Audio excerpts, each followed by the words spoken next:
started. And so I will call this meeting to order at 7:01. And David's got a flag. So if you can join me in the pledge.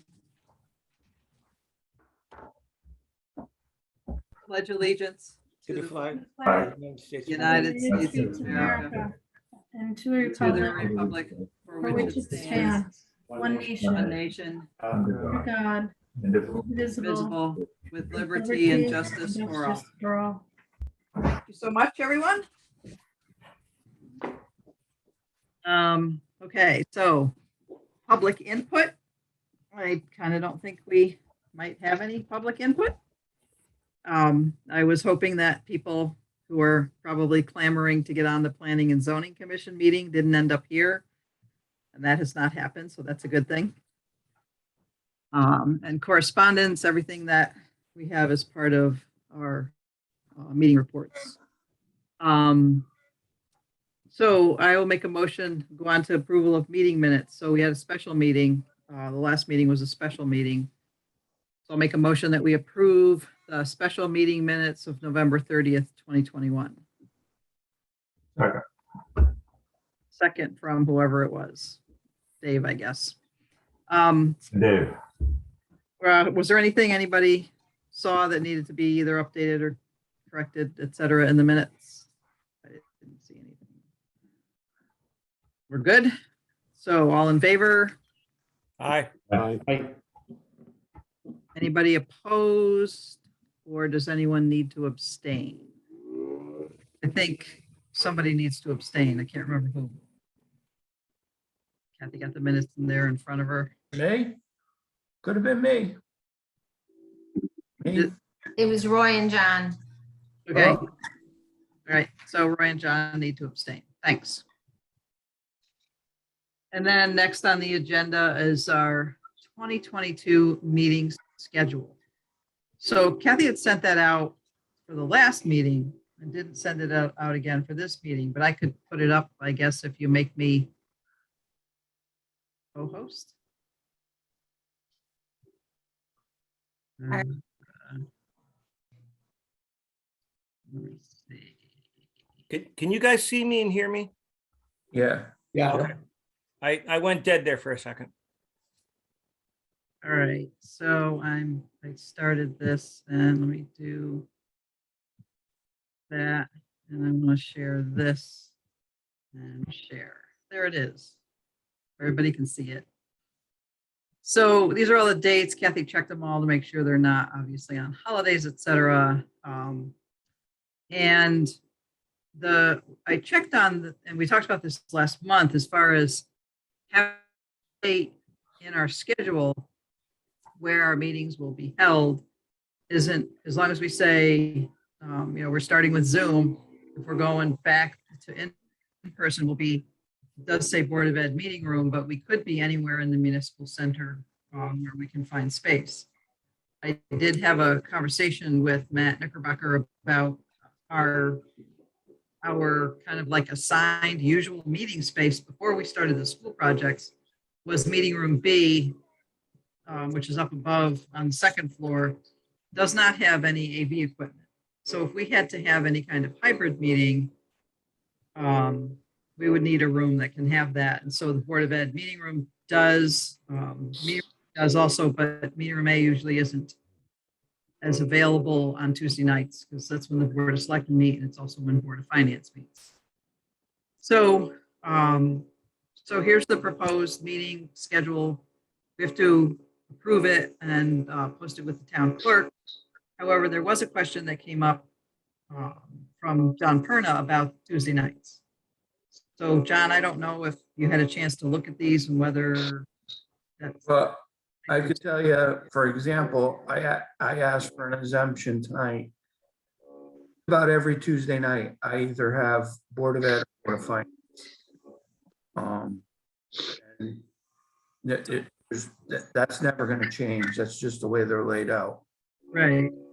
So And unfortunately, every 2 weeks, there's a direct deposit associated with that. So I can't really ask them to change it. right. So John was asking, and so I thought I'd bring it up. I didn't want to just ignore it. If there would be any possibility of us changing our meeting night. And it would mean that all the rest of the commission members would have to be available the 2 nights that John suggested, Wednesday or Thursday. I know Thursday's not good for me, and Kathy has other meetings on Thursday nights sometimes. So I just opened it up, and I think most of you are muted now, but if you have any input on this, if you could let me know, that would be helpful. It's Roy. I'm available Wednesday night. I don't think it makes any difference to me. Wednesday works good for me. They never have anything on a Wednesday. Wednesday works good for me because Monday is all firehouse. Dave Olson, you're muted. Dave Olson, you gotta unmute yourself there.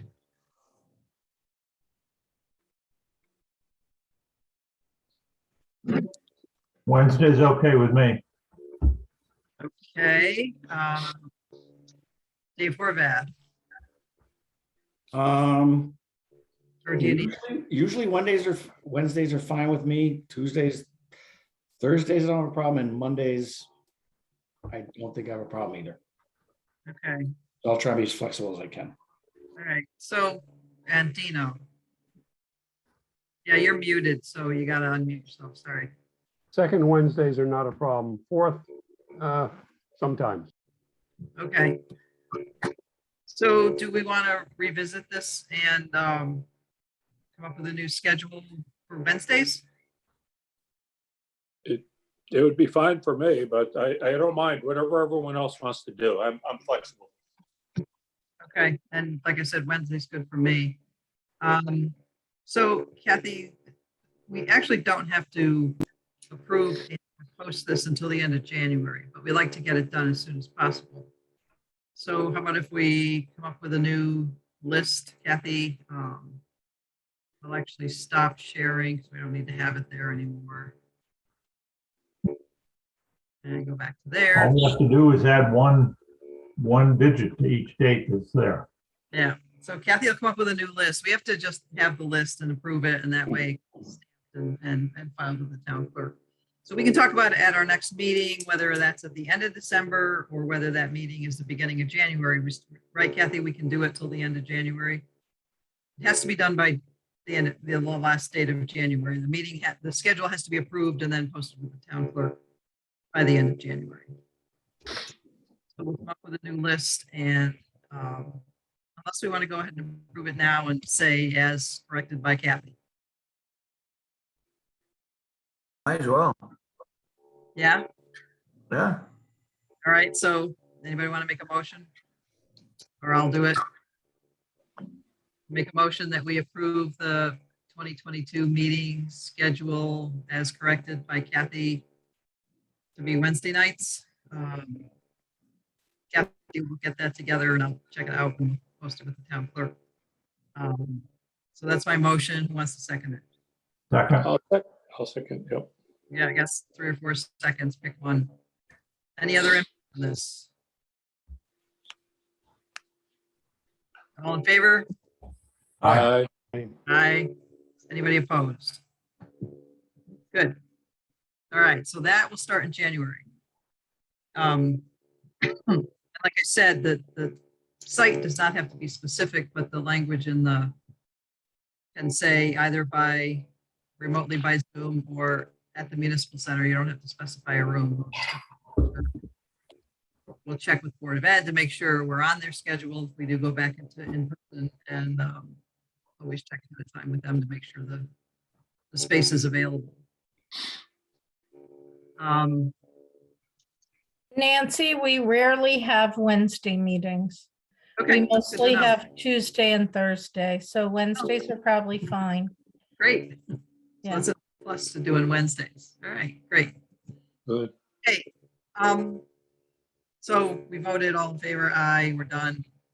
And the 2 meetings a month, we actually went to doing that when we got heavily into the police station project because we had a lot of things that we needed to approve more regularly than once a month.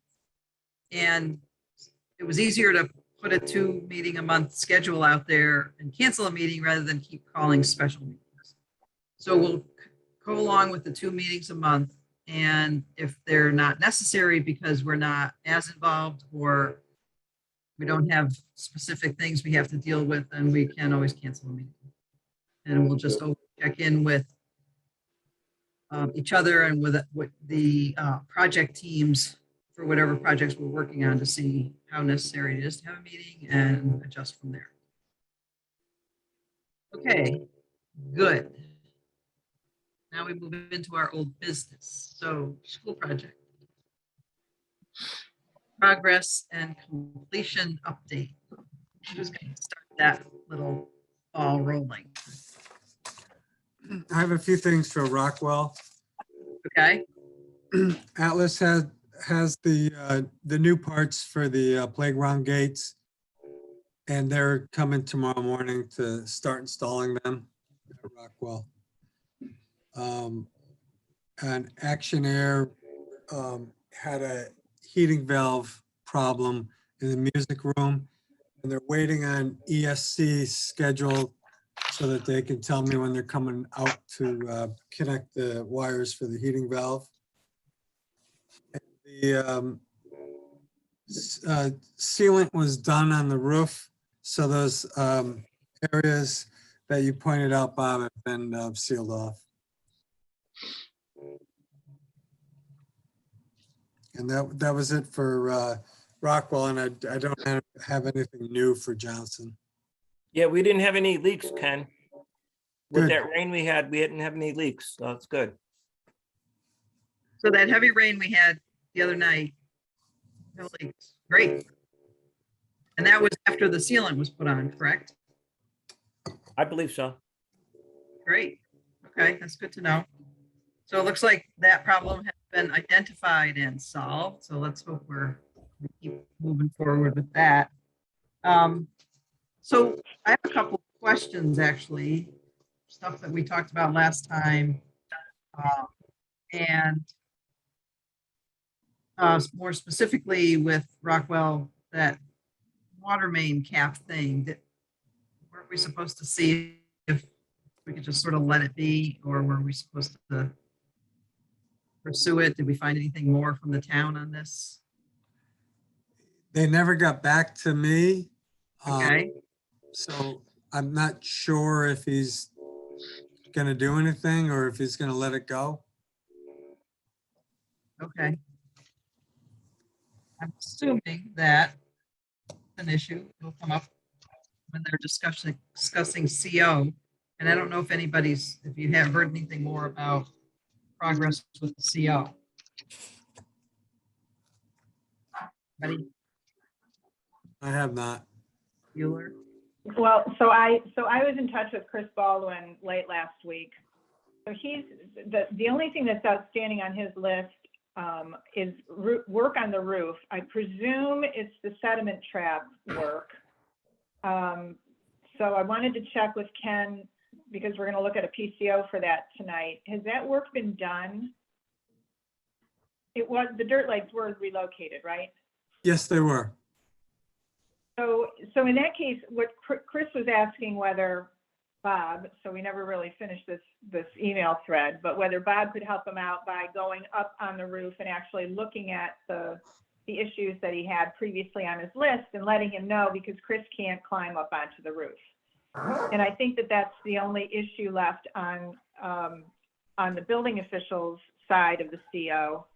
Then Chris was also asking me whether I had heard from Laura about a certificate of completion, where she has to actually sign off on whether all of the zoning issues have been addressed through construction, anything that was on the application. I reached out to her and have not heard back. So I think that that's still pending, but I think it's just a paperwork thing. She needs to sign something physically that then Chris attaches to the certificate of occupancy. So as far as I know, there are no uncompleted issues. It's just a matter of getting some of the technical details done so Chris can sign off. Right. So now that I know that the sediment traps have been completed, I'll get back together with Chris and reach out to Bob and see if somebody, even if not Bob, but if somebody can go up on the roof and just verify what Chris is looking for with the sediment trap location, even take a picture, Yeah. So and get it Ken, to him. I'm sorry, Geraldine. I didn't know that that was pending. Do you want me to contact? Well, so the work was pending because it was something that when Chris and Tom did their final inspections, during one of the later inspections, Chris wanted the sediment tracks relocated on the gas piping on the roof of Rockwell. Okay. So it was pointed out to I think that was Ferguson. No, not Ferguson Mechanical. Well, anyways, probably Allstate. I think so we're confirming that the work was done, and now it's just a matter of Chris can't go and make that final eyes on the work. So we'll talk about whether you have somebody that can help him out with just telling him that the work was done. Yeah, well, what I could do, I could stop by Chris's office and if he has something he wants me to look at, I'll certainly do it for him. But I'm sorry, I didn't know it was pending for me to. Yeah, no. It wasn't. It was only pending in that Chris was waiting for an answer, but I needed to verify that the work was actually complete because at the time that Chris asked me, I thought, oh, you know what? Maybe it's not really complete. So now we know it's complete. If you could stop by Chris's office, maybe he could show you where, like on a plan and stuff, exactly what he was looking for. And if not, we can get it through the construction team. Certainly, I'll do that. I can send the pictures that I sent out when they were completed over to you if that's easier. Yeah, maybe. Okay. Can you send those directly to Chris and see if that satisfies it? And if not, then Bob and I will follow up. Yeah. and if Chris needs someone to go up on the roof in person, couldn't Joe do that? Joe's the other building. So that's the thing. If Ken has pictures, that hopefully that will satisfy him. And it was just Chris that suggested maybe Bob or somebody from the custodial staff could do it for him, but we'll figure out how to get that information to Chris. Okay. And then I will continue to try to follow up with Laura and get the certificate sign off from her. And I think Chris is also reaching out to her.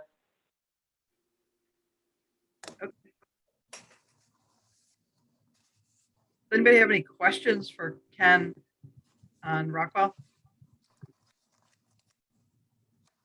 Are there outstanding things that we're also still waiting on there at Rockwell, Ken?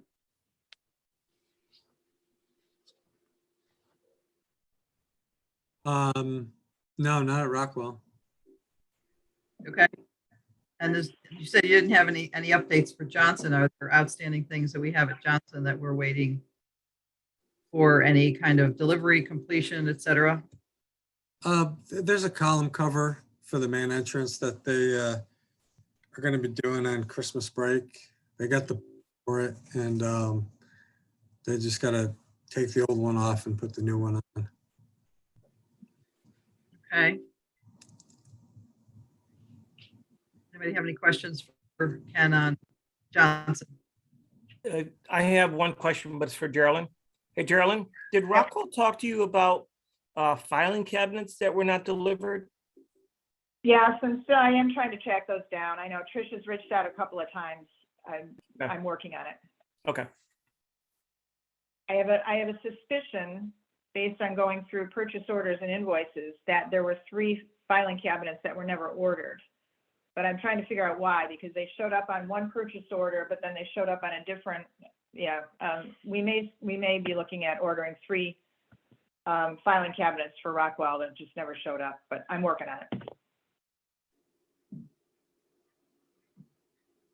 Anything else specific to either of the 2 schools, which is mostly interior stuff and some exterior stuff? There's some site work we've got to talk about as a separate bullet item. So we can go right into that. So on November 29th, it was, I think, Joe Collada and Joe Costa were at both schools for a site work check, and both on the shared drive and then sent to everyone as part of the meeting documents. There's the Perkins East Field report, and then there's also each of the SLR reports marked up by Perkins Eastman with items that are still outstanding or deficient or not acceptable. So you can see on this report, we have, and I talked about this at the last meeting, so I walked around with Joe and Joe.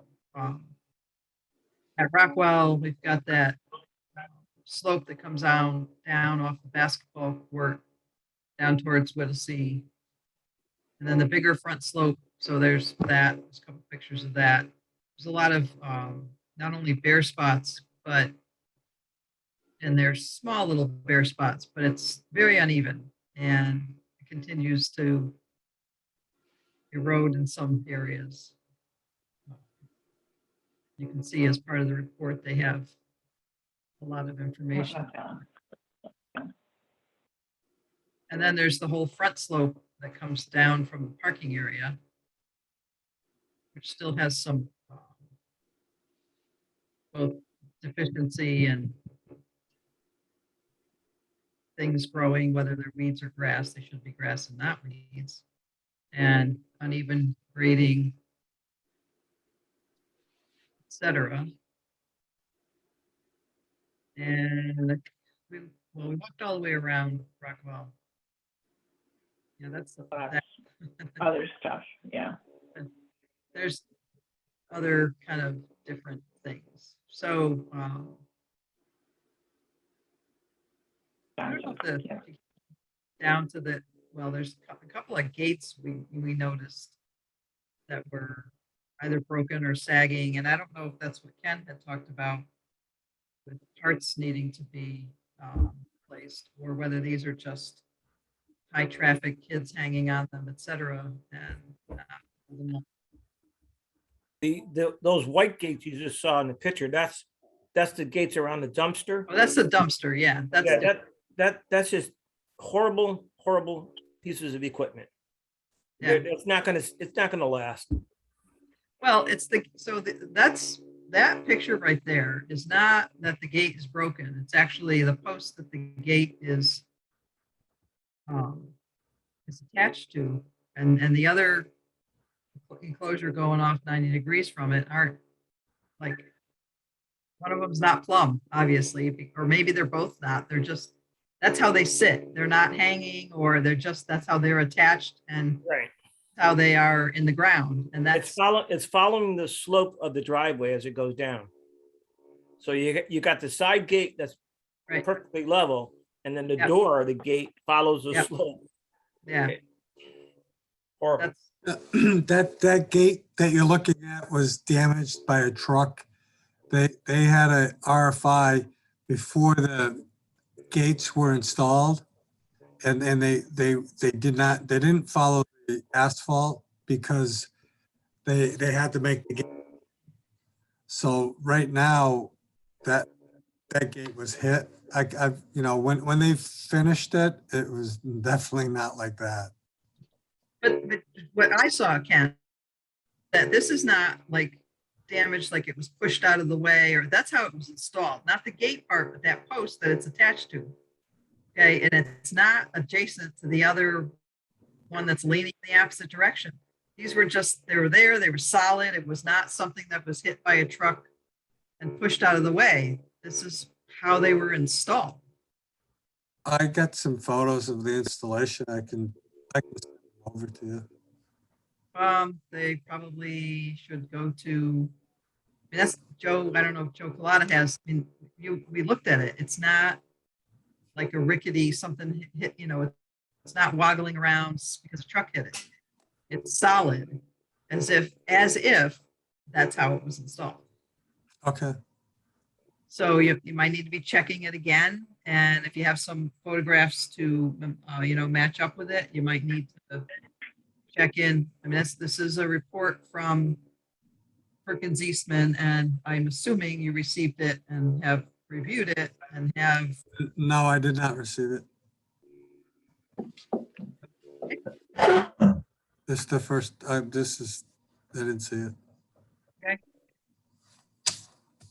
So can we make sure that Perkins Eastman sends these reports to Rizzo?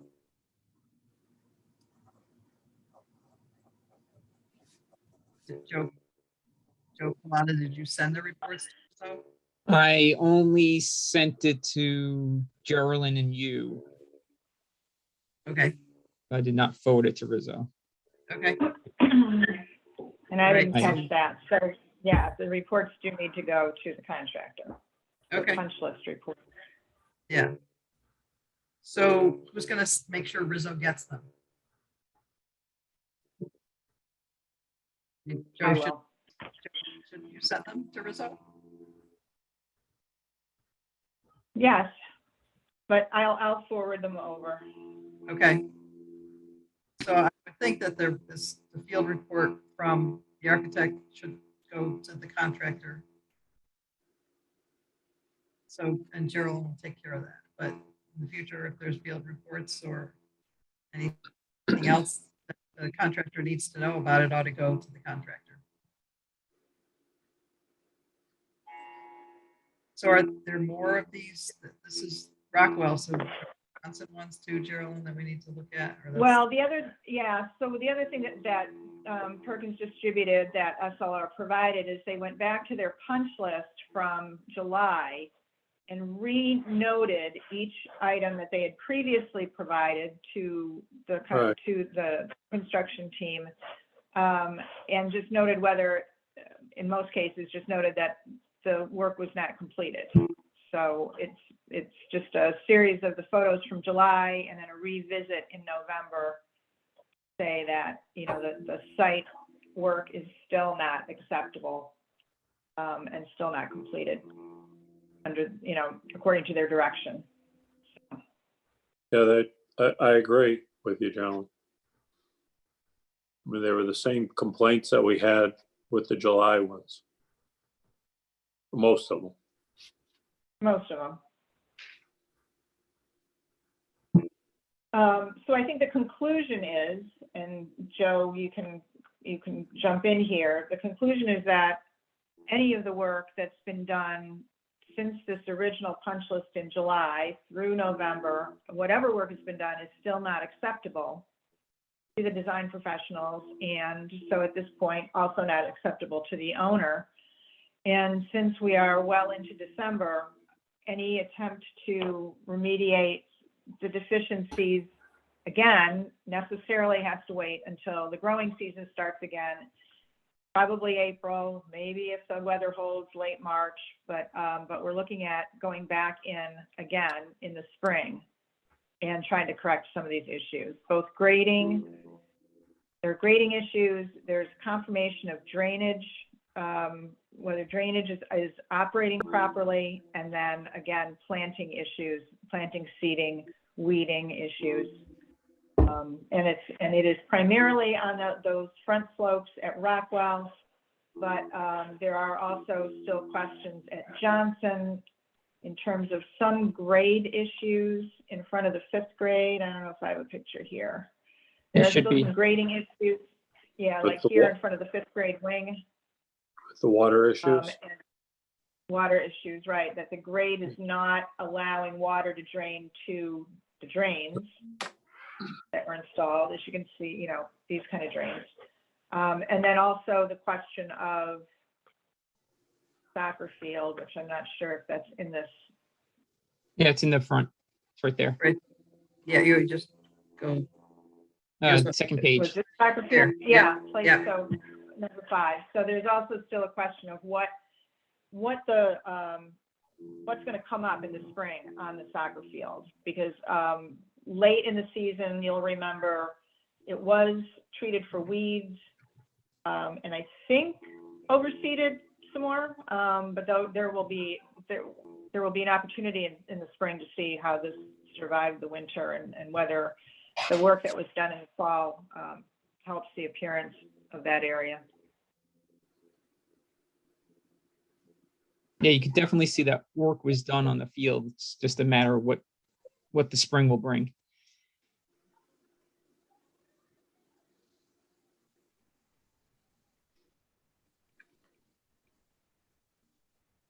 So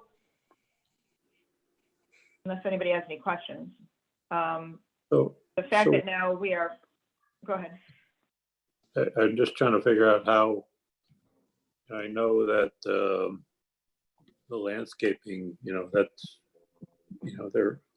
that's been paid or basically in total. And, some of these items are still part of the original check. So I'm not too sure what the proposal from Rizzo is to kind of to resolve them in the spring. Well, first, we've got to see the report. And what I don't see in this report is we had very specific direction from the landscape architect as to what grass areas. As a matter of fact, we went as far as making sure everybody was aware of the areas that were going to be improved or reseeded. So we'll get this report back. We'll get a response. We'll put something together and we'll have a conversation. Take a look. Yeah, exactly. Okay. There are also a couple of sort of interim emails from the landscape architect and from SLR that we'll include in that package. And yeah, I think that we have to come up with a strategy for the spring. At one point we thought we would be able to close out the project fairly quickly in the new year, but there are still obviously invoices and applications for payment out there. So the fact that this site work now needs to be postponed to March or April becomes a little less critical because we also have other issues on the project that are not able to be closed out. However, if the building committee is interested in exploring alternative means of getting this work done outside of the original contract, we'll have to put together a package of information on that as well and test the waters to see whether there are other ways to get this work done or whether we just need to figure out better incentivizing to the current subcontractors to get them to do the work correctly. Great. So Ken, what's your feeling or, what have been your conversations with landscaping contractor about, they feel they're done? So Nancy, the problem with the landscaper, and again, the reason I bring up the drawing is because it's going to be an important piece of this. He was specifically directed to these locations on this drawing that was marked up by the landscape architect. The problem is going to be, he put us on notice and he put the town on notice that the cutting of the lawns did not stop. Up until the last inspection we did with him in mid-November, which he documented, the grass was cut that week. So we'll take a look at the report. We've got to deal with him to get a response out of him, but I wouldn't be surprised. He's a litigious person. I wouldn't be surprised at all where this goes from here. I will say that I think the bigger issues are maybe not the condition of the grass, because I understand those issues with the cutting and the maintenance of it. I think the bigger issue is still going to be that slope at Rockwell, because based on this report, which you'll see from SLR, I think that they are asserting that the final grading was not comply with the contract document, with the construction documents. And then perhaps because of the phasing of the work or the fact that it wasn't planted right away after it was graded, there were just quality issues that resulted in those ruts from last fall. And there's some question about the drainage based on the presence of water or wet soil in that area still. So I think that probably the bigger problem is going to be getting somebody to come back and really dig into what's going on that Rockwell slope. So I would agree, Gerald, and that's the real issue here. Again, there you have an as-built from the contractor showing the grades are per the contract. Listen, we'll push him through. He'll expose that piping. You're going to probably find that pipe is installed per the contract. So there has to be, everyone needs to be aware of what the outcomes could be with all those things. It's not as simple as you did this wrong, go fix it. So as long as everyone's aware.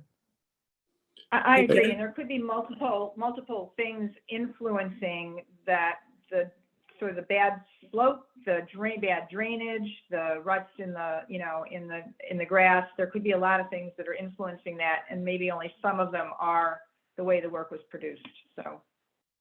May I ask a question? Yeah, sure. Jim, did the guy say who's cutting it?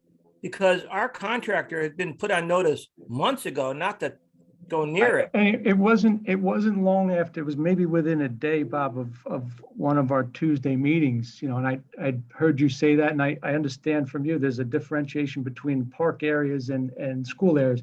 Everything was cut. It was all, it had all obviously been taken down to 2 inches, and it wasn't, it was maintained that way. So, Okay. that's unfortunately gives some wiggle room to this person for that. So that's what the problem is. Understand. So, and Nancy? have there been some submittals, at least that, we were looking at, was the proper grass mix used, the seed mix used, et cetera? Have there been submittals on that that have been checked out, or are we still looking for that information? I'll let Ken Nancy- speak to that, Nancy. I believe that when we walked through with the landscape, I believe he verbally said that he submitted and installed what was per plan spec, but I'll let Ken speak to the Jim, documents. yeah, we did not receive the erosion control grass seed mix as a submittal. Okay. I know he said he used what was specified, but we did not receive that as a submittal. And he did follow up just lately with an email describing the seed mix that was used. And also, as I recall in that email, he talked about even seeding at a greater quantity per square foot, or however they do it, than the specifications had called for. So maybe it's just a matter of pulling together information that exists in other places and making a formal submittal out of it, so that at least it goes on the record. You missed the in-person lecture, Geraldine. I'm sure. I could read it in the tone. Hey, Nancy, I have a quick question. Go ahead. The slope there where on Johnson, where the basketball courts are, it comes down in the front there. Has that washed out again? At Rockwell, and no, it hasn't. It Rockwell. hasn't? It's not washing out. It's just not Okay. as. So I would say, so to kind of follow up with that, functionally, I think there's no issue with water running down that slope like we had last year. It's more of how will the slope hold up over time? How is the drainage up on the top of the slope working for us, and how will that affect erosion over time? And then sort of the appearance of the plantings and how will they hold up over time. But currently there's no real issue. Okay. However, it is a little ruddy, It's very rough. ruddy, uneven. As I said at the last meeting, if we all met there and ran across the slope blindfolded, we'd all break our legs. Well, maybe what I was getting at, maybe they should look at that. Maybe there should be some kind of riprap on the outside of that fence line there. So when the water does come across that flat area, if we have heavy rains, that water is going down the hillside pretty quick. So, maybe there should be some riprap there so it's directed in a particular area and not all over the place. Hey, Rich, it did seem to be establishing itself pretty well as far as the grass. Okay. Mm-hmm. Yes, because last year the issue was that the grass wasn't established and the whole thing was washing out down into Whittlesey. Yeah. The grass is actually pretty well established, grass and weeds.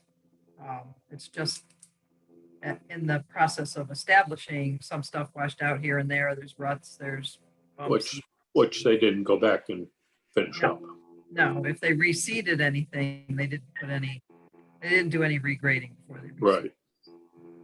And we did at one point ask SLR if this was really the right solution. Was there a better solution? Was there a different solution with drainage, or, as Rich said, with maybe some rock at the top? And they seemed to feel that the design, and I think they stated that the design slope and planting should have taken, and the parking, the elevation, I mean, the pavement, the Yep. elevations, the mulch at the playground, that everything should be taken care of, regular weather events and drainage. So we did ask Right. them to re-examine that at one point. Okay, all right. So we're gonna have What we- at our, get some input from at our next meeting. Rizzo will. Yes, we'll work with Rizzo and the subcontractors to make sure that there is a definitive plan for the start of the planning season in March and present that to you all. Okay. Very good. Any other questions on any of the site work punch list, et cetera?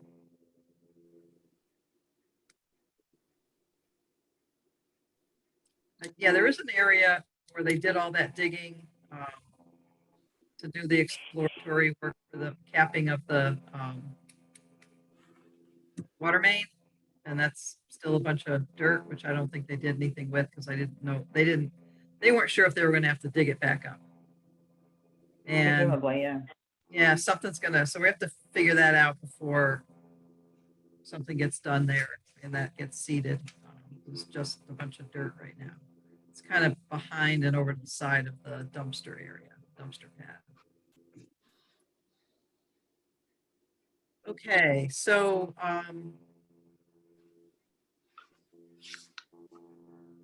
everybody's got their assignments, work cut out for them, et cetera. We'll have to look into this next time. And the bullet next is budget review. So I don't know if we want to jump into that.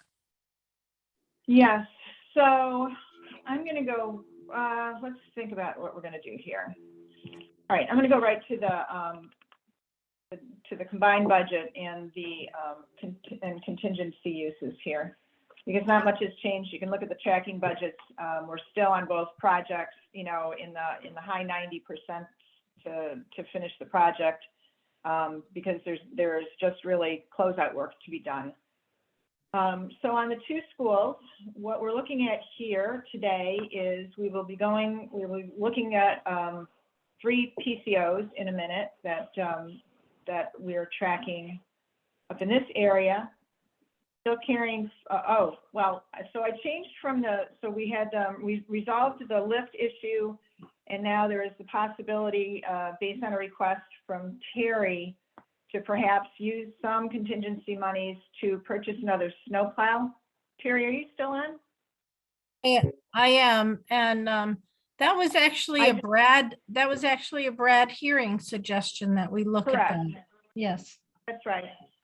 So in a conversation with Brad and Terry and looking at the closeout money, and so I just added this to the potential expenditures going forward, just so that we can consider it. I presume that there will be some formal request or Terry, you'll submit some quote or something for the building committee to eventually deal with. But I just wanted to insert it here as a line item. As an additional purchase for the school district. Brad felt that the machine that we purchased out of Board of Ed operating could have been definitely linked to the project. So he felt we should consider getting a second one. So I'll get a quote, I'll get some information. The committee can consider it. I think part of the point was the plow that you have right now is up towards the high school end of the campus. You know, the one, we added so much sidewalk. Right. With Rockwell and Johnson that it is a challenge.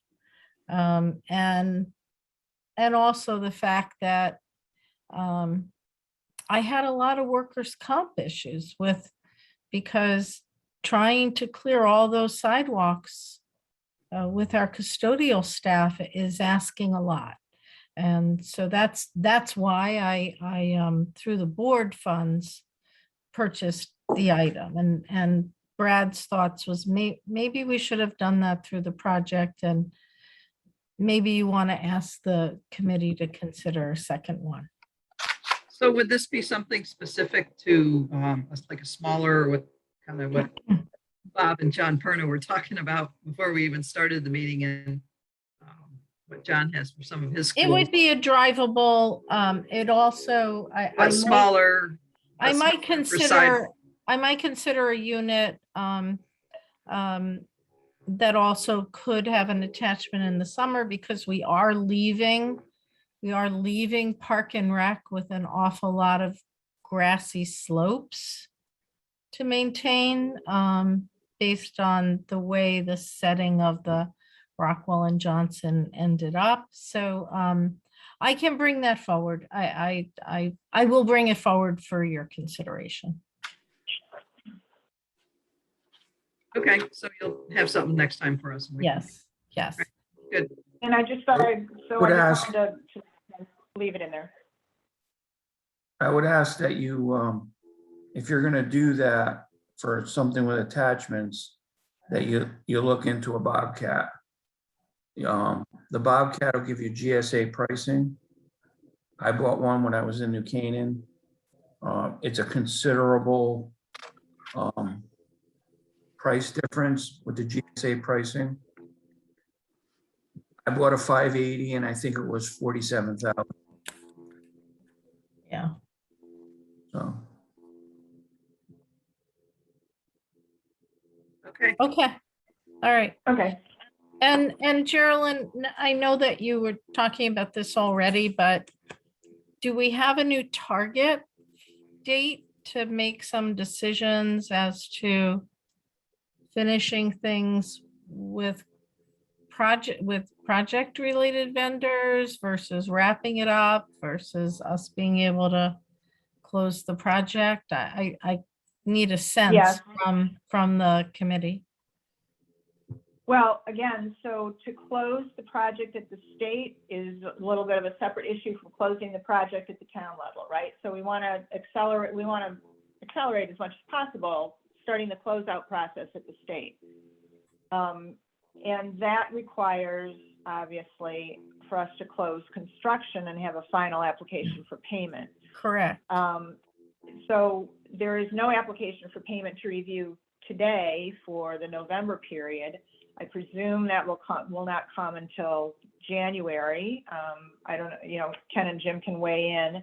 And my presumption is also that that is not going to be a final. So I guess the question is, even without the spring, even without some of the landscape work pushing to the spring, even if we could separate that from the rest of the construction closeout, I'm guessing that we are not in a position to receive a final application for payment for at least another month, possibly two. Would that be accurate, Ken or Jim? Do you have a sense of when, even if we could put aside the site work issues, where are we at with closing out the other contracts?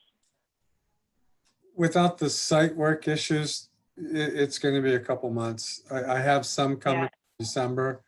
I can get them over to you, what I have, but there'll still be some for January, and then.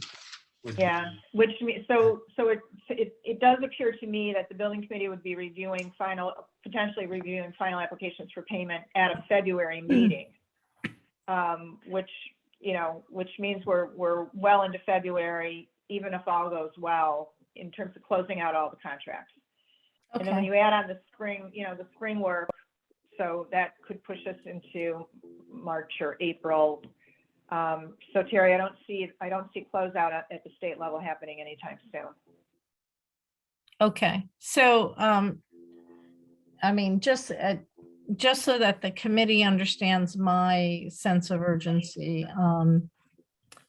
I know that, Brad Hearing has asked me, what is the value of that 11% holdback? Because at this point, we have bumped up against that. I cannot draw, well, we as the town of Bethel cannot draw any further funds from the state. So they hold back 11% of, their reimbursement of their percentage reimbursement of eligible expenses until you file a final filing with them. So I am starting to feel a sense of, Terry, when are you getting that wrapped up? It has to do with cash flow and with managing the debt load with the town. And these were large projects. So it's completely understandable that the comptroller is asking me these questions. So I just don't want to lose. I understand that it's the end of the project and that there are things that need to be done. The paperwork is sometimes the hardest part to really get done. But I don't want to lose that sense of duty to the town of Bethel to get that filed. So from what Geraldine is saying and from what input just from Ken and Jim, if we're looking at a couple of months of getting final application for payment, et cetera, putting the whole landscaping site work aside, if we just plucked that out and did it differently, separately, or whatever, it's still going to be a couple of months, February at least, Okay. maybe March, before the rest of the paperwork is done enough so that Rizzo can present us with a final application. So if that being the case, adding the landscaping, rather than plucking the landscaping out and do it differently, separately, whatever, keeping and see where we're going to go with it, we're kind of end up in the same place, time-wise. We do, Nancy. I just want to keep it framed in there with a conscious effort. I think you all know I'm retiring July 1, and I have and I have always tried to commit to seeing this all the way through. So I just want to make sure that we're on track, that I don't like to leave things. I like to have a little ribbon around things. So I'm anxious to do it to the best of my ability and on behalf of the town of Bethel. And we are at the point naturally to finish. So I'd like to see us get there. And we'll do everything that we can to get this finished. Make that before happen. you hit- Yeah, exactly. Yes. Yeah. That does remind me, though, I should have gone back to these tracking budgets, because when Terry was talking about, we did meet with Brad to talk about the closeout of the projects. And one thing that we did discuss was these few line items in each of the two project budgets where we had been carrying money, for instance, and I've highlighted them in yellow here. We had been always carried money to pay bond costs and legal fees associated with the bond. We were down at $62,500. We were carrying money to pay some of the short-term notes, interest on short-term notes that the town had floated to pay for the school project. This is Johnson. It's so the short-term financing costs were estimated at $31,230. And then we also had carried a number for builder's risk. In the case of Johnson, it was $87,000 for the 3 years worth of builder's risk insurance. We discussed all of these line items with Brad. We eliminated the line item for builder's risk. The town absorbed the cost of that within their own operating insurance, budget for operating budgets for insurance. So the project will not be charged anything for the builder's risk insurance that was carried on the project for both schools. But he is going to recapture. So in this case at Johnson, he's going to recapture this $93,730 in bond and financing costs, put it towards the town's bond costs overall. And similarly at Rockwell, the town will charge to the project about $56,000 worth of bond legal fees and short-term financing, but will absorb the cost of $58,000 that we had set aside for builder's risk on Rockwell. And in this case, the two balances for builder's risk were zeroed out, and that money just ends up back up here in the owner's contingency.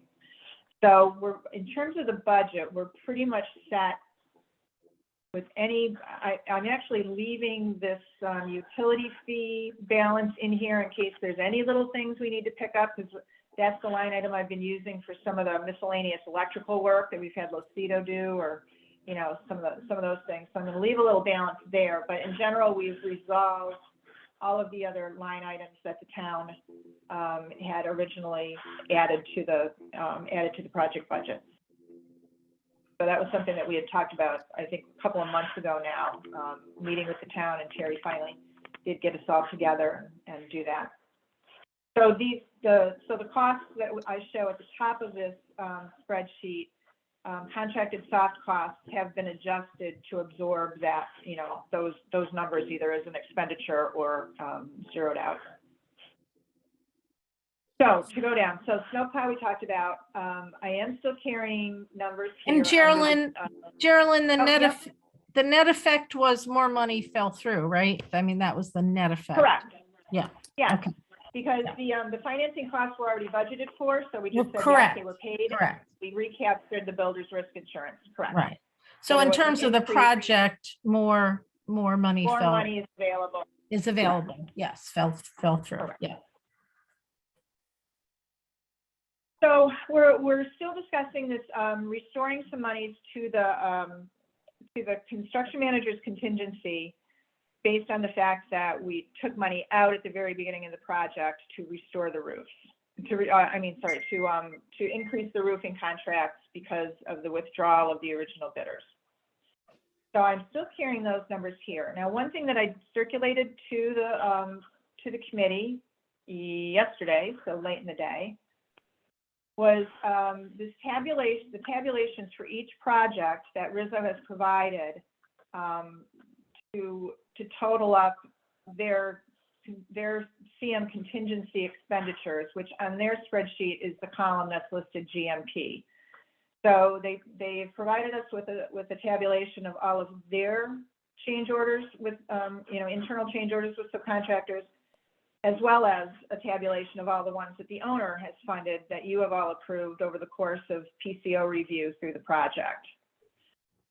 So this functions as backup to the request to restore these monies that were taken out for the roofing contract increase. And I do want to, I just want to sort of explain where the numbers came from. So in terms of the CM contingency at Johnson, they have in this sort of orange highlighting, they have approved or potentially will approve, they still have some pending, contingency draws totaling $784,152 on Johnson.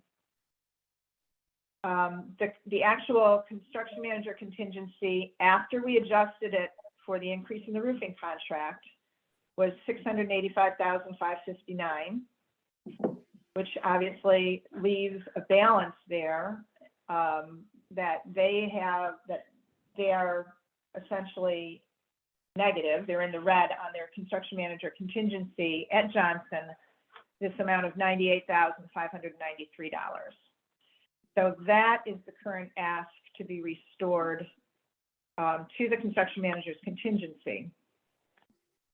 The original reduction in the construction manager's contingency to cover that increase in roofing contract cost was $193,000. So this little exercise is just to show they want 98 plus thousand back.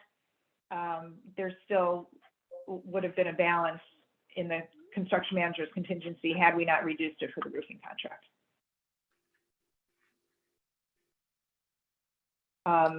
So that is Johnson. I don't know if there are any questions about how they got there, what I don't have any information really on much of their contingency expenditures. I did ask Ken for some detail on some of the larger amounts. I think he's probably still collecting that information, I assume. But generally, this is the math. They've spent 784,000. We only left them 685,000. They're asking for the balance to be restored, which is what I'm carrying as a liability on this spreadsheet here. It's 98,593. So, and that's for Johnson. So for Johnson, That's for Johnson. and I'm assuming the same kind of process was done for Rockwell. That, So, yeah, so the same process was done for Rockwell. However, I am also waiting on a corrected tabulation from Ken because there was just a slight error in this tabulation. The same methodology works.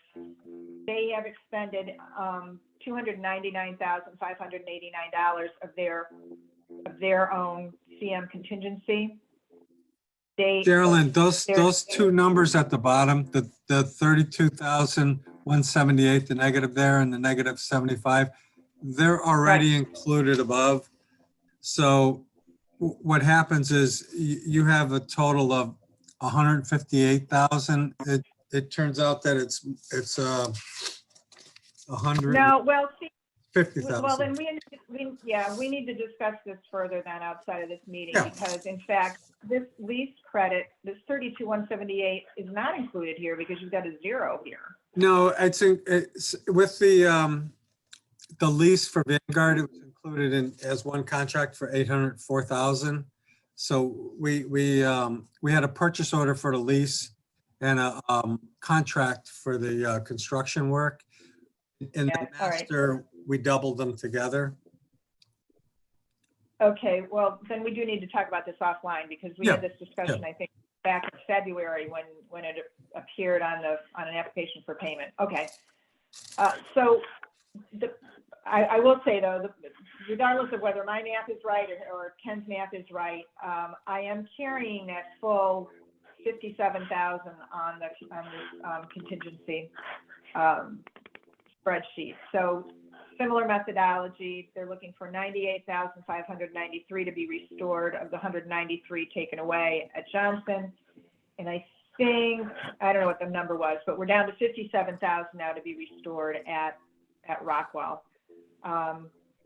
We'll be good at Rockwell. We'll be at 50,000 to the good.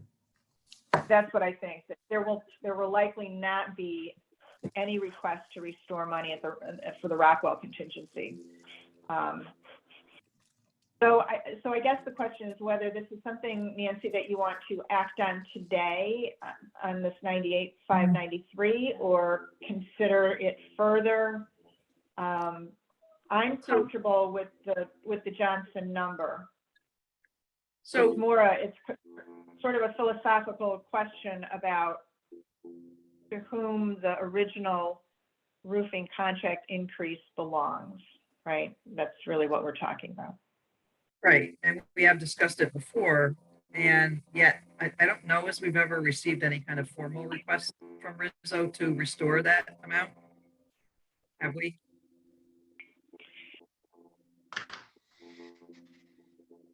Well, I guess it's up until now, Nancy, you didn't have an exact dollar amount. This is fairly close, and I don't know that you need to approve the 98 now, only because we still haven't closed out. There's two key subs that need to get closed out on this job, and we're taking estimates at where we're going to be, but that number may change, may go up or down slightly. But that's what I was going to say was that there was never a formal request because you Rizzo had not finished compiling all the numbers, et cetera, as to rather than saying we want this much and it ended up being more than what you needed.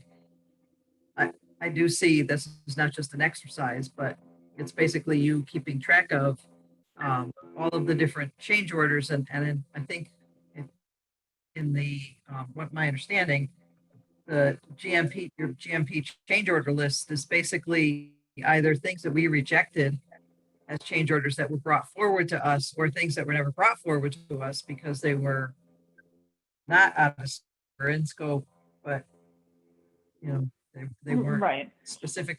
Scope that wasn't, scope that wasn't defined, Yeah. Right. So I think we should, at this point, get your spreadsheets, get the Rizzo spreadsheet all corrected and updated before we go further with this. Okay. Because I know, I agree, Nancy. yeah, I think we also want to make sure that especially, I think, Geraldine, when you were talking about some of the larger numbers, are they things that slipped through the cracks, or are they things that should have been covered, et cetera? I think we ought to get some sort of definition for some of them. Sure, Nancy, so some of these fall under scope that is in the contract that Rizzo should have bought out from a particular sub. For instance, the landscaper has a large portion of this. It has to do with topsoil, has to do with screening topsoil, has to do with removing spoils. And it's an item that is certainly in the contract, but was not in his contract. And that's through a series of technicalities that became part of his lawsuit against us. And this is a part of trying to settle him out with that lawsuit. Okay. All right, so we're going to get, updated numbers. Yeah, so we'll continuing to move update forward the numbers. You're continuing to update and the then numbers, and then you're going to do some corrections on them too. Yeah. Okay. But again, I think what we're carrying here is the upside, risk to the project at this point. Okay. Good. I hope. Good. And then we still are carrying a number of additional fee requests. I still have, our original numbers. You want to talk or just let me finish? Let me do an update about that. Okay. We're not in a position right now to make, as the building commission, not in a place to make approvals right now. There was further discussion, even further discussion, more specific discussion, hopefully recently. But my understanding was supposed to be happening yesterday, today, maybe even tomorrow, between the town and Perkins Eastman and the town and Rizzo. So I'm hoping at the next meeting we'll have some specific numbers to work on for approval, but there is continued progress with that. So if we're keeping those numbers in there, I think that's a good thing. And then we'll have an update with that as soon as we can. And then in looking at your last two lines, extended through April, if we're looking at having to complete some things that need to be completed, plus the whole site work stuff, then I believe that for both STV and for Perkins Eastman, the extended services contracts that we approved most recently run through the end of December of 2021. So there's Correct. going to be amounts that we will need to approve. Yeah, and I just made up some numbers. I'm not speaking for Perkins Eastman, and I didn't even really delve deep into the hours that STV might need, but I just wanted to put in some line items there that would let us know that as the project continues into the new year, there will be consultant hours and fees that will go along with it. So. Okay. And yet, at the end of the day, we are still, in all the worst case scenario, at about $835,000 under budget on the two projects together. So still in pretty good shape in terms of the budget, overall budget. Good. That actually got a little higher from last time, so that's a good thing. Yeah, well, we're recapturing some Right. numbers. And in fact, I was carrying higher numbers under the restoring the roofing contract contingency amount. So yes, we're inching up. We're going in the right direction at least. More under budget. Yeah, instead of less. right. Good. So, and as you kind of scroll back, we do have some change orders listed there, and I believe Yeah, we actually don't have it on our little bullets, but hey, it's a regular meeting. We can do whatever we want. So we have to look at some change orders. yeah, I did notice it was on the agenda, but that's kind of under budget review, right? So there are two change orders. Let's start with these. There are two change orders, one at Johnson and one at Rockwell. This may sound familiar because back in August, we were presented with change orders from Ferguson for the re-termination work at the wireless access points in both schools. Briefly, you might recall that the original work done by Ferguson was deficient and the school was not getting good connection at the wireless access points, and so we're not getting good coverage on wireless, on their wireless coverage throughout the schools. There was lengthy discussions about the product that was used to terminate the low voltage cabling. The electrician did not properly submit on the equipment, so it wasn't properly reviewed. But it was installed anyways. And at the end of the day, Ferguson did have to come back with their subcontractor Mercury and replace all the termination plug ends on the low voltage cabling that went into the wireless access points at both schools. So as I said, these similar change orders were presented, were submitted in August, presented to the building committee in September, and rejected at that time. Ferguson has come back with reduced labor costs, so lower change order cost for each school, and has asked us to present these again. I just will preface it all by saying that the reason that the consultant team recommended these PCOs be rejected in the first place was because the work was not properly submitted on and not properly implemented in the first place.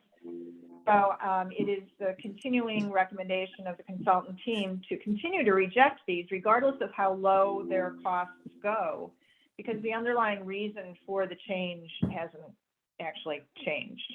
They needed to replace work that was deficient in the first place.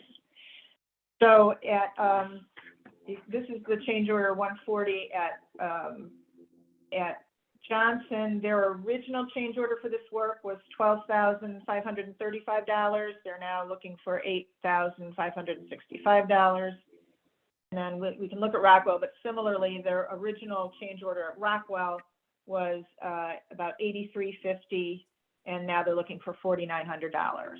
So our recommendation is still to reject these change orders. I agree. I agree. I agree. I'll make a motion that we reject proposed change order number 140 for Johnson School in the amount of $565.14. Dave Horvath seconds. Any more discussion or questions? Basically, when they put the wrong one in the first time, right? Yeah, that's correct. Kind of what they, right. Yeah. And they put the wrong, they put the wrong ones in without submitting, saying this is what we're going to put in. If they had submitted and that was reviewed and the submittal was reviewed, they would have been told, no, that's not right. You got to do this one. So they went and did it without a submittal, and then they had to go change it, and they want us to pay for it. Nope. Any other comments, questions on that? A vote to approve is a vote is to reject. So all in favor? Aye. So voting yes is to reject. Aye. Aye. Is anybody opposed?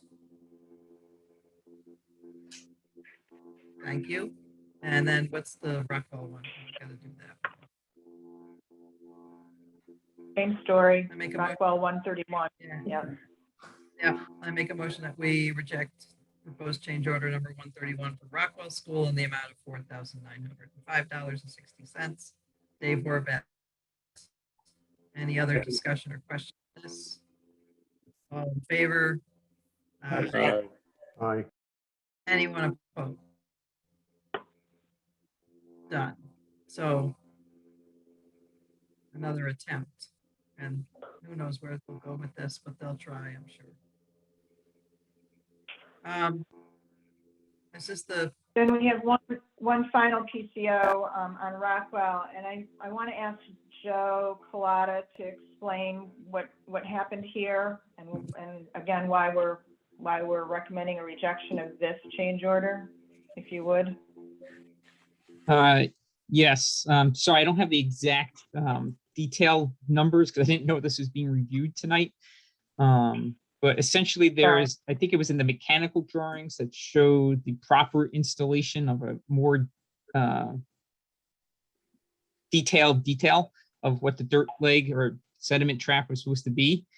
And it was installed based on the plumbing drawing, which was more of a diagrammatic drawing versus a detail.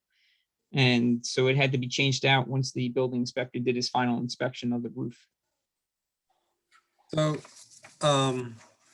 what happened was the plumbing contractor back in 2019 RFI'd the dirt legs and how they should be installed. And the response was that according to the state plumbing inspector, this question has been brought up and answered. His response is there's no condensation or water, moisture in the gas lines delivered from the gas company. The sediment trap is required by code to install in accordance with the plumbing drawings. So they installed per detail 4 on P102, which is specific to the rooftop equipment. The detail that you just referenced was for the boilers, but you know, we had a detail for the rooftop equipment and that's how they installed. So I'm not sure why this wouldn't be a change.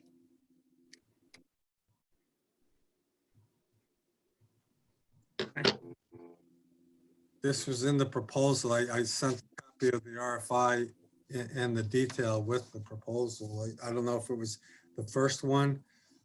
Maybe it's not with, yeah, there it is there.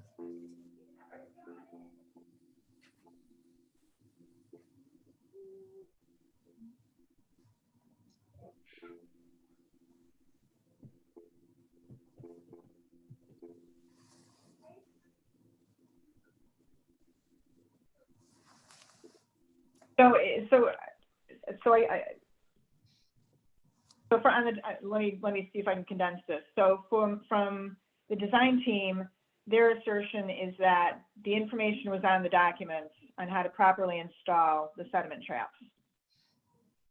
Sounds like on the construction side, you're referencing this last line here that says install in accordance with the plumbing drawings, and that perhaps is not where the proper detail was, even if the design team says it was in the mechanical drawing set. Is that where we're at? So they installed it per the detail. Right. And the charges are because they had to come back and redo that work. So it's at the direction, you know, because the building official realized it was incorrect. So I guess what it comes down to is who's responsible for the less than correct information or less than correct installation. I don't know. Joe, do you want me to withdraw this and have another thought about it, or another consult with the engineers, or how do you want to approach this? Or it's $1,939.95 that we should approve because there was a conflict in the drawings that may have been misinterpreted by the plumber, and I don't know. Yeah, I'm trying to look at it as we're speaking, but yeah, it's taking too long to open the PDFs. Is the detail at the end of this change order, Geraldine? The whole thing is in here, so. Oh, okay. Well, this was an explanation. This was the original explanation of how it was. That was shown in 2 locations. Your detail probably is in that. I don't know. Probably in Yeah, that that's it. change order that we didn't go all the way to the end. Or maybe in these two diagrams that did not translate in the PDF. I think it's at the end of the change order. If you pull the change order back up. That should do it. It should be at the end of this. I don't think so. I think it just went right to the RFI. Oh, okay. I thought there was a detail. I didn't All cut right. off the. Yep. All right, let's, just for expediency, why don't we take this one back and deal with it at the next meeting? We'll get a better explanation to the building committee on why this is legitimate or not. And Joe, you can take some time to look again at what, both the drawings and then this RFI response. Yeah, I'm just looking at the RFI response and what was in the response. It did direct them to the plumbing drawings. So Correct. Based on that, I don't know if we can, Reject it, right. because the plumbing drawings are the ones that you said were, that you said, you had said to me that the better information, the correct information, the better information was on the mechanical drawing, right? So, Right. all right, so then. So we it's will- basically that the plumbing drawings weren't incorrect. There was better information on the mechanical drawings. Correct. Okay, so. We always like the contractor to consider the total package, right? Right, Unfortunately, in this case, the RFI response directly sent them to the plumbing drawings. So in Right. that sense, I have to change my recommendation and say that I do believe that this is a legitimate change order to that subcontractor based on communications during the RFI response. So in this case, I would like to recommend that the building committee approve this change order. okay, so I'll make a motion. We can discuss it further if needed, kind of direction we're supposed to go in. So I'll make a motion that I'll say approve change order number 134 for Rockwell School for relocating the sediment traps in the amount of $1,939.95. I'll second that, Nancy. Okay, Roy seconds it. So does anybody need any further I'm not getting it now. clarification on? It popped up on my phone. It didn't send a push notification. It hasn't triggered a lot there. So who's, Oh, wait a minute. who needs to mute themselves? Okay, so, does anybody need further explanation? So what I'm getting is that, there was a combination of both the plumbing and the mechanical drawings that had the correct information for the installation of these sediment traps. And in response, the RFI directed the contractor to the plumbing drawings, which the contractor did and installed, but then the building inspector said, no, they need to be different. So they came back and they changed them as per the mechanical drawings, and honest little sort of glitch. I wouldn't necessarily say mistake, but a glitch. So does anybody need any further information on this or have any other input? Nope. We ready to vote? Yep. All in favor? Aye. Aye. Aye. Anybody opposed? Good, thank you. So that passes. And thank you for taking the time to go through all the pages and explain it all to us. Yeah, apologize for not being clearer at the start. We are. But it was a good input from a couple of different people that helped us understand. Exactly. That's the change orders, right? Yep, that's it. So That's what we have. we actually, we do not have any invoices tonight.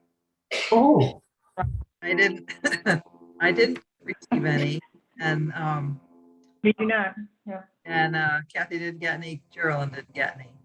So, and as I said, when we looked at possibly having to go into executive session to discuss the additional services, et cetera. We're not at that point right now, but my understanding is that we should be there very soon. So in looking at our next meeting, according to schedule, would be December 28th. 28.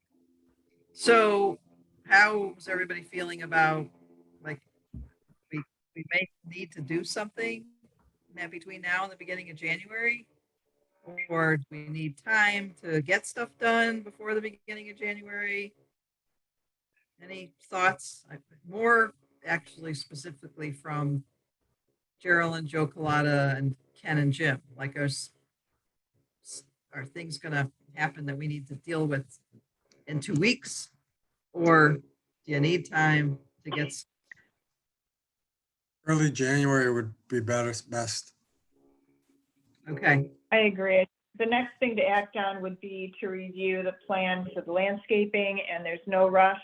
That might as well be 1st of January, or first meeting in January.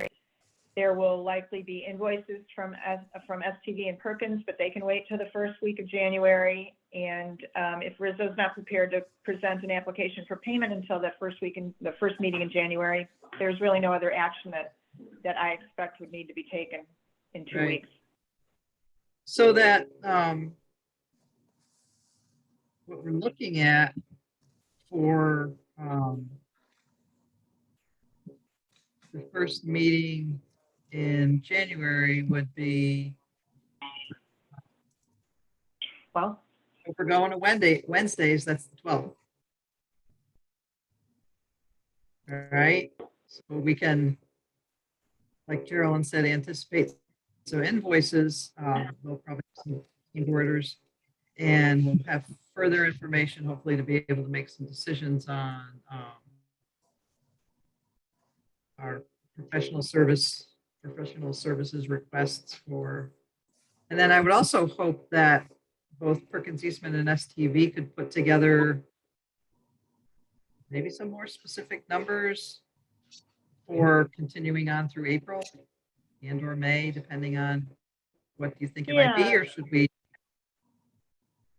I would say let us see what the plan is for the landscape work, and yes, we can both put together a proposal for extended CA through that time. Yeah. Okay. So it'd probably be better to hold off on putting a proposal together until we look at that plan in January, that the landscape. Yeah, plan. we might be able to. I mean, we might be able to kind of do that in conjunction with look at both at the same time. Yeah, I think we could. You can work on it. Yeah, we'll work on putting some numbers together. Yeah. Okay. Sounds good. So does anybody have? Go ahead. So if the building committee will be meeting on Wednesdays now, do you still want to see the advanced package of documents on the Friday before, or can we push that to Monday? Would that be enough time for you all to review documents in advance of a Wednesday meeting, Monday and Tuesday, or it's really up to you all, just so that we know the schedule of getting our stuff out to you in advance. Right. Monday or Tuesday is fine for me, John. Me too. Okay. Yeah, everybody seems to be okay with that. It was kind of nice to have the weekend, but at the same time, we didn't always spend all the weekend looking at them. So I know it was usually a Friday and a Monday. So I think what I would commit to is distributing documents on Monday during the day. So you would have Monday evening, Tuesday to review. We still send them, I send them over to the town, to Nick at the town, to post on the next day, so on Tuesday in this case, so that they can get them up a little more than 24 hours in advance of the meeting. I think that's the schedule we'll probably stick with. So anything that doesn't get out to you on Monday, if I get it in time, before the town posting is due, that's when I usually send a second mailing out to the commissioners. But the bulk of it would come on Monday during the day to you. Okay. Kathy, what do you? I just, with the hybrid meetings, state mandate, that I just have to check with Matt, but I think it's something where you had to give the public like 2 days, like so it would have to be by Monday night in order for them to have it for Wednesday. There was about that at one time where they needed to do it the day before. You had to give them more than 24 hours.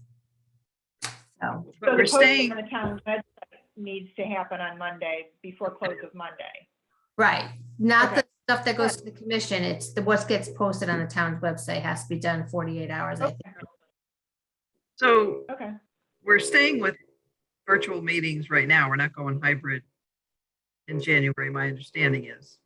Yeah, but I think it's still even that piece, like that Got it. Okay, document piece has to be posted with Nick prior. Got That's it. what I'm just clarifying. okay, yeah, right, sounds good.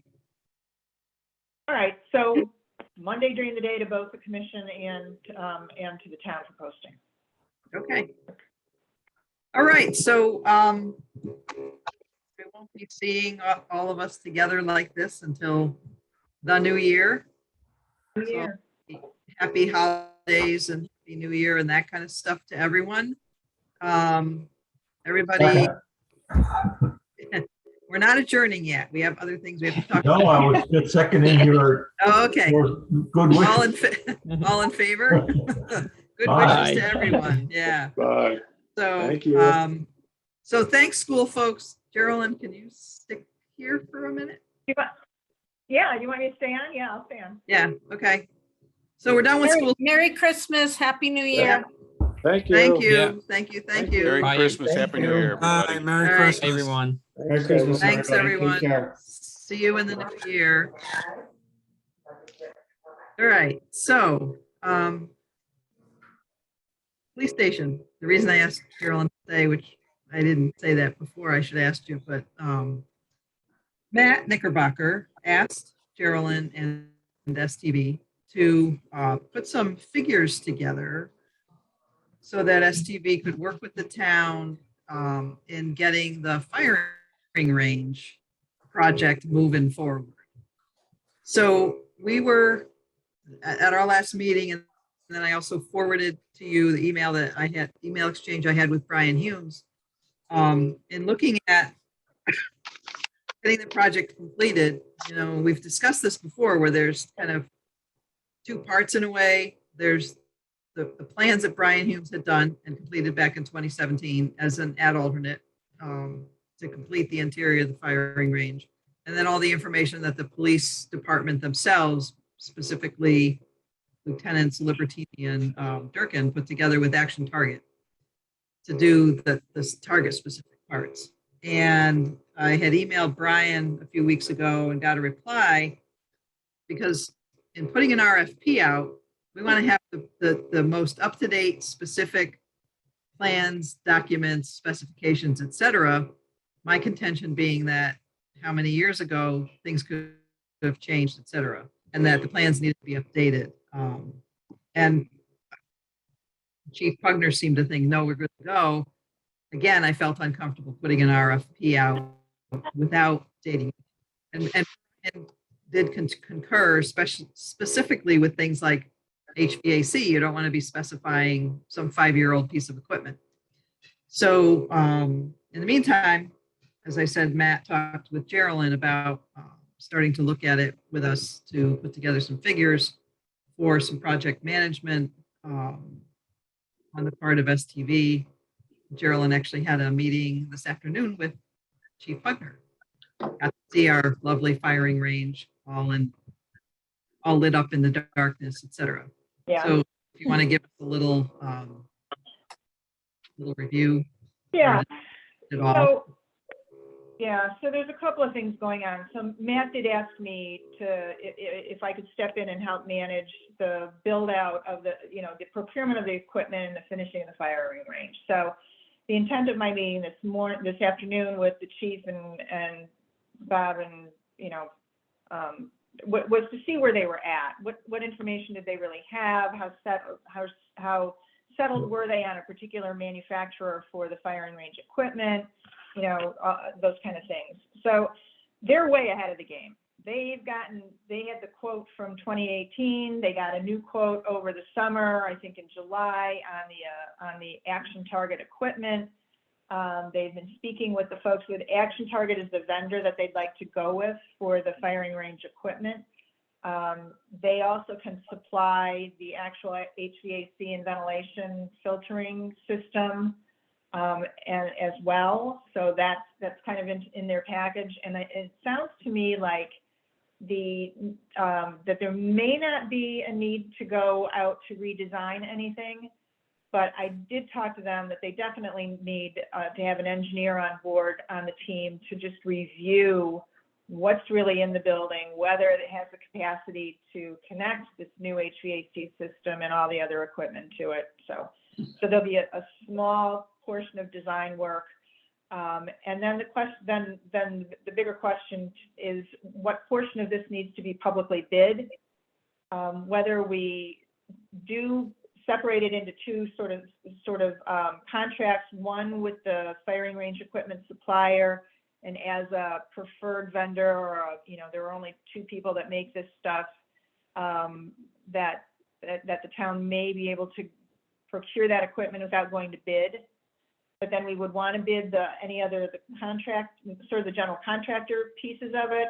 Even if we can, even if the equipment vendor can install the HVAC system components, they need floor finish, they need wall finishes, they need a ceiling hung, they need some low voltage cabling connected for controls. And so there might be a small package that actually needs to be assembled to bid by a general contractor or a construction manager.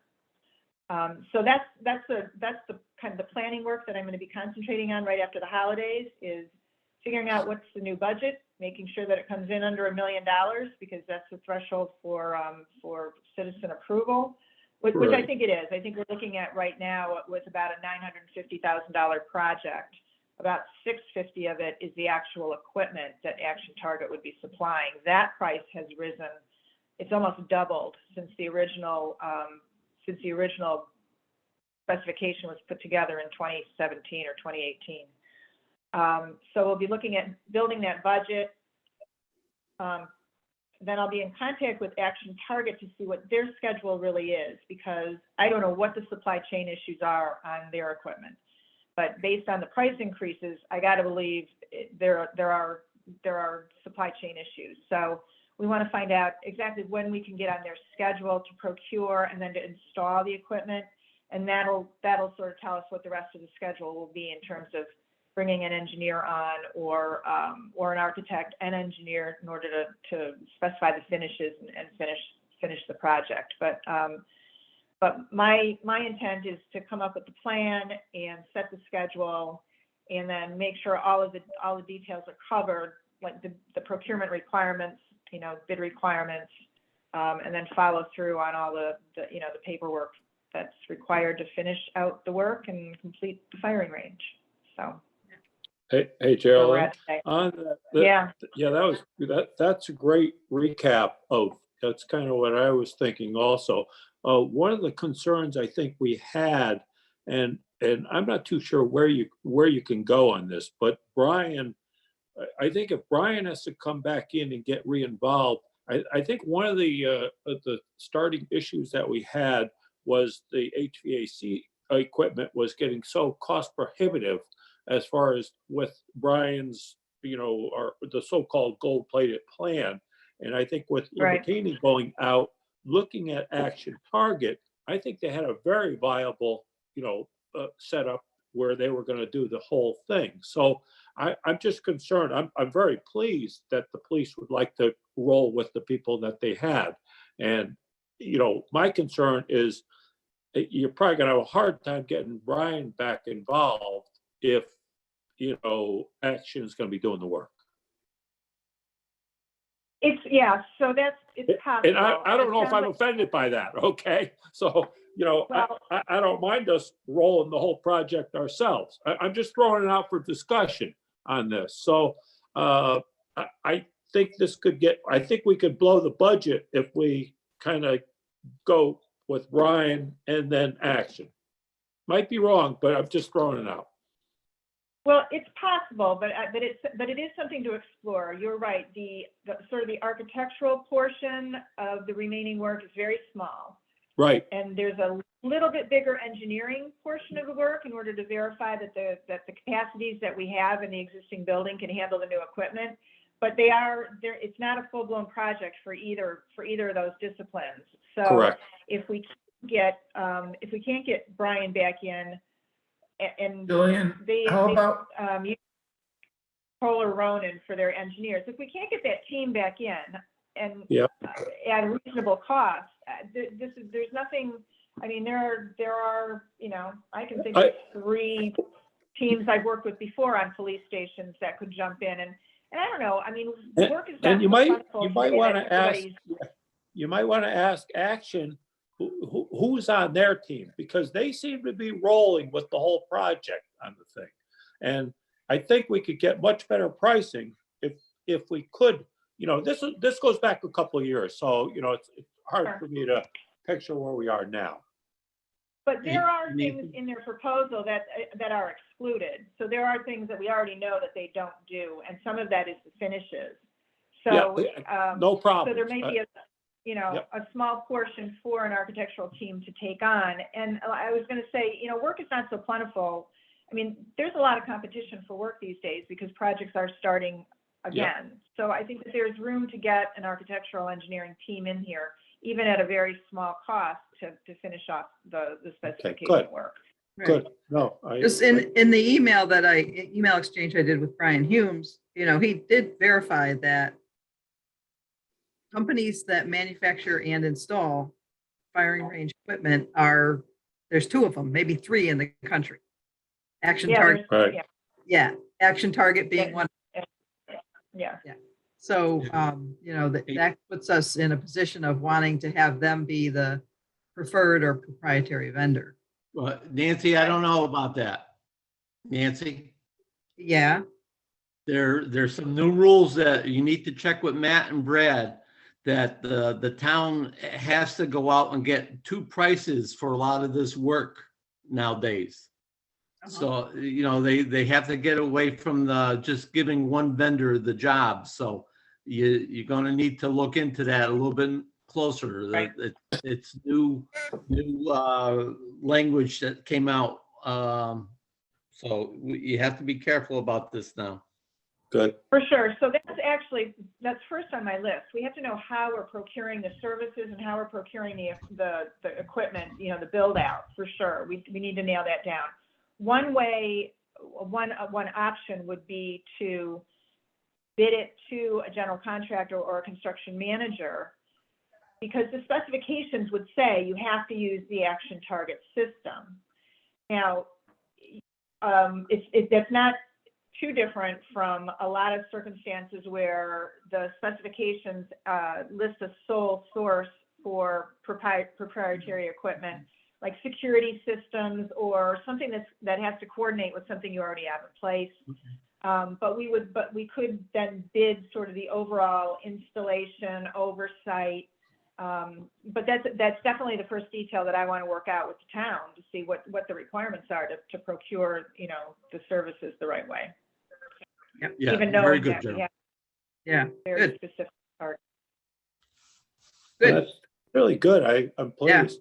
I am very pleased that you're involved with this. Yeah, I think it's a fun opportunity to continue to work with you all, but it's also a really good project. I mean, we're not building anything, we're building out something. So, Yep. The equipment is very defined. The requirements to create that firing range are very defined in terms of even the HVAC system. So there's not a lot of room for people to kind of go off, do their own thing, I think. Right. Jillian, what about, Should be a project. what about IES? They're multiple disciplines, right? IES. Yeah. So we could, Yeah, they they do, could be a resource. it's all under one roof, structural, electrical. Be a little Yep. less comprehensive going to one person if we needed somebody. Absolutely. And we are going to need some structural, that you mentioned that. There are steel plates that need to be hung from the existing Right. roof ceiling structure. We're going to need to install a unistrut system because you can't just,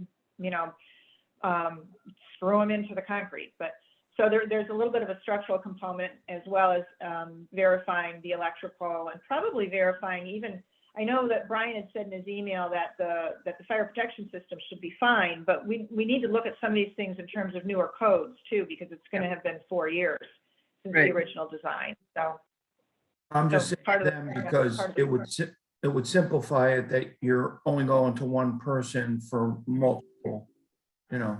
absolutely. Yeah. That would be the goal. Yeah, reduce the number of consultants that have to be on the project. Great. Good. That's really good. Yep. So to have a So- report again, first meeting in January, kind of where the plan is and how hopefully we'll have a schedule to talk about.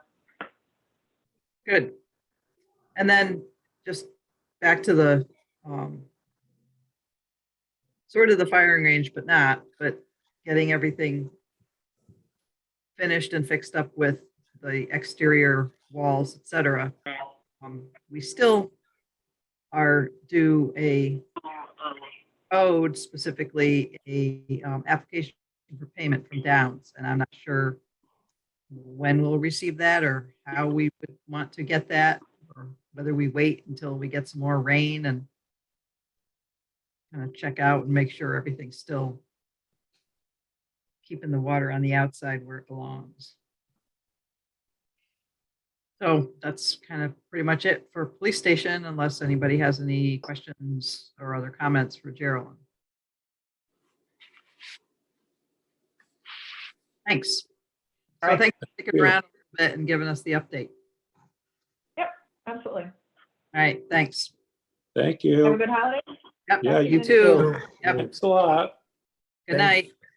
Night. And then the municipal center renovation, I need to get a more specific update on that because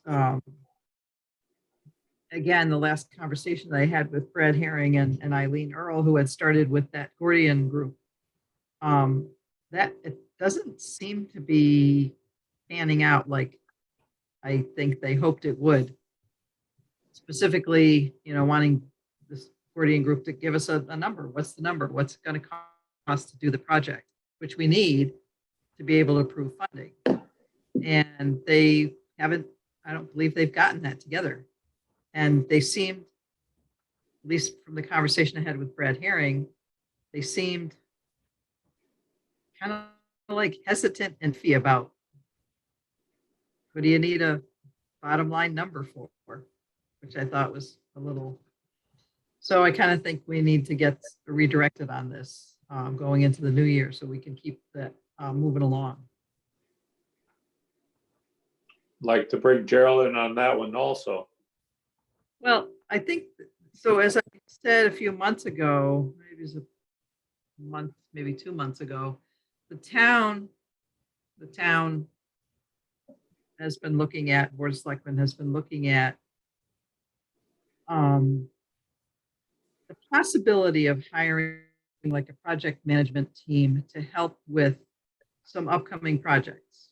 So we do have some grant funds that have been given to the town, the ARPA funds, and there may be others coming in.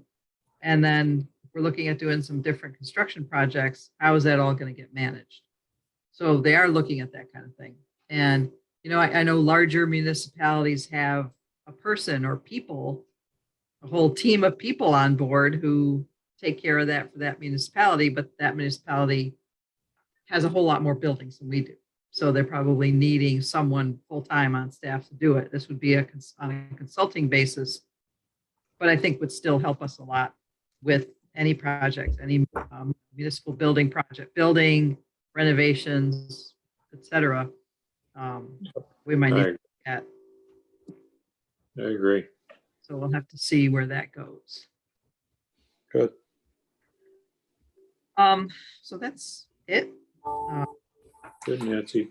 I'm gonna have to get my head wrapped around doing Wednesday meetings because doing Tuesday meetings for forever since I started this in 2004. So Wow. Kathy will hopefully help us all remember, and we can all help each other remember that we're going to Wednesday nights. And You'll have to remember. I'll have to remember. You're not going to remember. The good thing is if you forget, you've got a day to recover. There you If you'd go. gone backwards, you would have missed the meeting. Right. So if you sign into the Zoom on Tuesday night and nobody's there, you'll be like, Yeah, you know it's the next day. That's right. Wednesday. So in other words, I drink alone? No, call me, I'll come drink with you. There you go. You won't even have to remind me. Call. John will break open some of his wine for us, right? There you go. So Nancy, All right, so you skipped over those pending things that we added on there. So are we not doing that at all, right? no, I did say that we didn't have anything to go into executive session about. Okay, I must have missed that. Yeah, you must have missed that part. So you can go back and put that in there, but the pending claims, we don't have specifics to discuss and or approve right now. But as I said, all of that has been moving along, hopefully in the right direction for us. So I agree. hopefully in the new year, we'll have something to discuss and approve. And Thank you. when Kathy gets the new meeting schedule kind of listed, she can send it out to all of us so you can all hang it on your refrigerator so you know when the meetings are. And I will say happy holidays and happy new year and all that kind of stuff. Have a good bunch of weeks and motion to adjourn. Good. Second that. Everybody seconds. All Have a nice all in holiday. favor? everyone. Yeah. Everyone? Bye. Happy holidays, everyone. Have a great holiday, everybody. Happy New Year. Good night. Happy Take care. God bless. holidays. Yep, Thank you, bye-bye. thank you, thank you.